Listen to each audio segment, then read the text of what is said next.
Immobilization number 3, Senkyo. Senkyo is a phenomenal technique, okay? We call it a twist lock.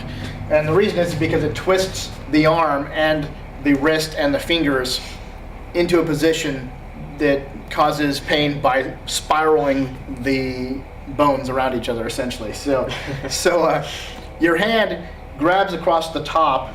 If you look at my grip here, you can see that my hand is grabbing all over the hand on the top here. I'm squeezing the top knuckles and the fingers, okay? And then my index finger stays up on the top of his hand here by the wrist and points over. And the reason for that is because that finger is going to help push this joint in so I get this movement, okay? Now, I'm doing it from this angle, and I'll switch sides to show you. So my right hand to his right hand grabs on top, and I push down. And as I push down, I then move his arm outward until his palm is facing me. I got some friends who go, mic check, check mic, mic check. When I learned it, it was really stupid. I grabbed the top of it and went, ah, because it's so outrageous. I would never ever do that. That's just so disgusting. Like, I can't even articulate how disgusting that is, but I never forgot it after that. So it comes up to the front of my face, I reach around, my left hand comes this way, okay? Comes around. So I grab the top of his hand and I spin out, my left hand then comes around and grabs the meaty portion of his hand. So again, here to here. Now if you look at this position, you'll see that I grab this meaty portion here where the chop would be if you were executing this weapon, a chop weapon, right? I grab that. My left thumb is over the top, right over here by the meaty portion of his thumb. And that allows me to spin this hand, okay? So watch it again. My hand comes to my face. I grab it. I release my right hand now, and I move in with a left step into the side of his body as I rotate my body a little bit and put his arm directly in front of me. My right hand then comes down into his palm.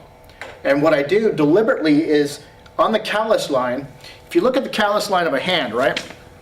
So the callus line right here, you're going to grab right here below that callus line. You're not going to grab the hand like a handshake. You're going to grab it right here. So I'll bring this in a little bit closer just to illustrate it.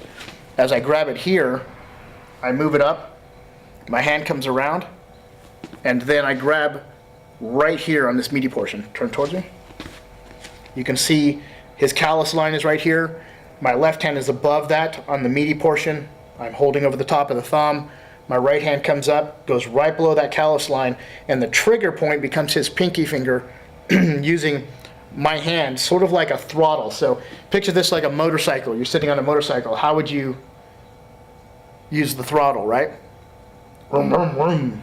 I know that seems strange, but you're not going to forget it if you put it into application. Apply it. Look at his hand.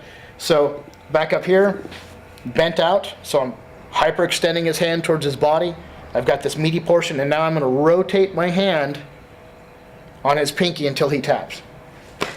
Okay? You can see his body naturally wants to spin away. That's just the way it naturally goes. That's why we call it a twist lock, because I'm twisting his body. Okay? So if I look at the other direction, here, same thing.